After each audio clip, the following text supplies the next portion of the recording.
Ya baik, Assalamualaikum warahmatullahi wabarakatuh. Perkenalkan, nama saya Rahma, NIM 230 250 50 20 70, kelas Teknik Informatika B. Nah, di video kali ini saya akan mengerjakan tugas UAS atau project final dari mata kuliah Perencanaan Sistem Informasi. Adapun bentuk tugasnya yaitu membuat sebuah project perencanaan sistem informasi menggunakan aplikasi Visual Delphi. Dan kemudian dijelaskan bagaimana cara kerja dari aplikasi yang kita buat.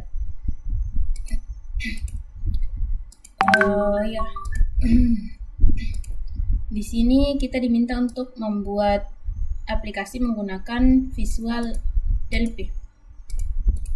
Oke, kita langsung saja buka aplikasi Borland Delphi-nya. Nah, untuk tampilan awal pada aplikasi Delphi itu seperti ini, di mana dalam aplikasi ini terdapat beberapa menu dan komponen-komponen serta objek dan properti yang akan kita gunakan untuk membuat sebuah aplikasi. Nah, sebelumnya saya sudah membuat aplikasinya. Nama aplikasi yang saya buat sebelumnya yaitu aplikasi data stok barang. Nah, karena saya sudah membuat aplikasinya, di video ini saya akan mendemonstrasikan terkait bagaimana cara membuat aplikasi serta komponen-komponen apa saja yang digunakan dalam pembuatan aplikasi ini. Nah, pertama di sini kita menggunakan label. Nah, di sini saya menggunakan 6 buah label. Nah, untuk komponen label sendiri dia terdapat di menu standar. Nah, di sini ada label. Nah, cara menggunakan komponen label itu kita klik saja labelnya, kemudian kita arahkan ke lembar kerja. Nah, seperti ini. Kemudian kalau kita ingin merubah namanya, kita bisa ke objeknya. Di sini ada caption, lalu kita bisa rubahnya di sini. Misalkan saya ingin rubah menjadi akademik. Nah, seperti itu. Kalau misalkan kita ingin menebalkan hurufnya, kita bisa ke menu font. Nah, di sini ada beberapa jenis huruf. Misalkan saya ingin menggunakan huruf Microsoft UI, kemudian bold, lalu ukurannya 11. Nah, maka hurufnya otomatis akan berubah seperti itu. Nah, setelah menambahkan label, di sini saya juga menggunakan 4 buah text file dan 1 combo box. Nah, untuk text filenya sendiri kita dapatkan di menu standar. Ini dan namanya itu text edit. Jadi cara menggunakannya seperti label. Kita klik saja editnya, lalu kita arahkan ke lembar kerja. Nah, seperti ini. Untuk combo boxnya di sini juga terdapat di menu standar. Namanya itu combo box std control. Nah, cara menggunakannya juga sama. Kita klik kombonya, kemudian kita arahkan ke lembar kerja. Nah, seperti itu. Nah, selanjutnya di sini saya menggunakan 4 buah button, di mana di sini ada button insert untuk menambahkan data, kemudian ada button update untuk mengupdate atau mengubah data, lalu ada tombol delete atau button delete untuk menghapus data, kemudian ada exit untuk keluar dari program aplikasi. Selanjutnya di sini ada tabel, di mana untuk tabel ini kita dapatkan di menu data control, namanya itu DB Grid. Oh iya, sebelumnya aplikasi ini saya koneksikan dengan database. Kenapa? Supaya data yang kita inputkan di aplikasi ini dia tersimpan di dalam database-nya. Untuk membuat database-nya sendiri di sini kita menggunakan aplikasi SAM. Nah, di sini saya sudah buat database-nya. Nama database-nya yaitu penyimpanan. Kemudian di dalam database ini terdapat satu tabel. Nama tabelnya yaitu tabel data barang. Dan di dalam tabel data barang ini terdapat beberapa kolom. di mana kolom yang pertama itu ada kode barang, kemudian ada nama barang, yang ketiga itu kolom satuan, yang keempat stok, dan yang kelima harga jual. Nah, fungsi database di sini itu digunakan untuk menyimpan data yang sudah kita inputkan di dalam aplikasi stok barang ini ke tabelnya. Misalnya kalau saya menambahkan nama kode barang di sini, kemudian nama barang, satuan, stok, harga. Kemudian jika saya insert, maka dia akan tertambah di tabelnya. Kemudian dia otomatis juga akan tersimpan di database-nya, seperti itu. Nah, sebelumnya saya mengkoneksikan aplikasi data stok barang ini dengan database. Sehingga di sini kita membutuhkan sebuah komponen, di mana komponen ini digunakan untuk mengkoneksikan aplikasi Delphi ini ke database-nya atau ke SAM-nya. Nah, untuk mendapatkan komponen ini dia ada di menu ZIOS Access. Jadi menu komponen atau komponen ZIOS ini sebelumnya saya download terlebih dahulu. Kemudian saya install ke dalam Delphi 7 ini. Nah, di sini kita menggunakan menu Z Connection atau ikon Z Connection yang gunanya ini untuk mengkoneksikan aplikasi ini ke database-nya. Kemudian di sini juga ada tabel atau Z-tabel yang gunanya untuk menampilkan data yang sudah kita inputkan di dalam aplikasi ini ke dalam tabel. Kemudian dia akan tersimpan di database-nya. Seperti itu.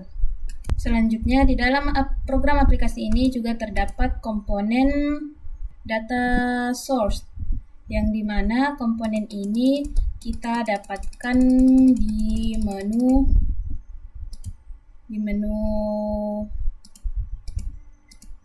data access. Nama komponennya itu data source DB. Nah, fungsi data source ini dia sebagai perantara antara komponen database dengan komponen data award-nya. Nah, komponen ini memungkinkan data dari dataset dapat ditampilkan dan dimanipulasi melalui komponen tampilan. Nah, sebelumnya saya juga sudah membuat database-nya, di mana untuk database-nya di sini saya kasih judul penyimpanan, di mana dalam database penyimpanan ini terdapat satu tabel yang namanya itu tabel data barang. Nah, di tabel data barang ini terdapat 5 kolom. Kolom yang pertama itu kode barang, yang kedua nama barang, yang ketiga kolom satuan, dan yang keempat kolom stok. Kemudian kolom yang terakhir yaitu harga jual. Seperti itu. Nah, fungsi dari database di sini yaitu untuk menyimpan data yang sudah kita inputkan di dalam aplikasi ini. Jadi ketika kita menginputkan data di dalam aplikasi ini, dia akan tersimpan di tabelnya. Kemudian dia juga akan langsung tersimpan di database-nya. Seperti itu. Nah, kalau misalkan saya jalankan aplikasinya,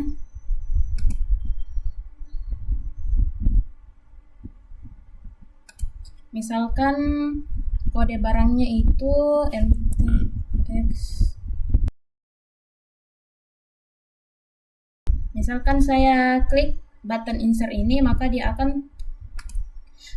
akan berhasil ditambahkan ke dalam tabelnya. Kemudian dia juga akan langsung tersimpan di database-nya. Nah, seperti ini. Jadi di sini sudah ada kertas yang sudah kita inputkan di dalam aplikasi ini. Nah, seperti itu. Kalau misalkan saya ingin mengupdate atau saya ingin merubah, kan misalkan saya salah input, saya bisa rubah kertasnya di sini. Misalkan saya rubah kertasnya jadi HPS, kemudian saya update, maka nama barang kertasnya di sini akan berubah. Misalkan juga saya ingin menghapus data pensil ini, maka dia akan terhapus. Jadi di dalam database ini atau tabel ini sisa dua data barang. Nah, di sini juga seperti itu, database-nya juga seperti itu. Di sini sisa 2 barang karena yang satunya tadi sudah kita hapus. Nah, seperti itu. Oke, ini untuk tombol exitnya. Nah, selanjutnya untuk mengkoneksikan database dan aplikasi ini, di sini kita mengubah sedikit properti yang ada di Z connection ini dan tabel ini, Z tabel. Di sini saya sudah menyiapkan perintah-perintah untuk mengubah tabelnya. Nah, di mana di dalam komponen Z connection ini kita merubah hostname-nya, dia jadi localhost, kemudian portnya di sini 3306, lalu ada protokolnya di sini juga kita ubah jadi MySQL. Selanjutnya usernya, untuk usernya di sini root, kemudian database-nya. Nah, di sini untuk database-nya kita isikan nama database yang kita buat di aplikasi SAM-nya atau di PHP MyAdmin-nya. Nah, di sini nama database saya itu penyimpanan, makanya di sini untuk database-nya saya tulis penyimpanan.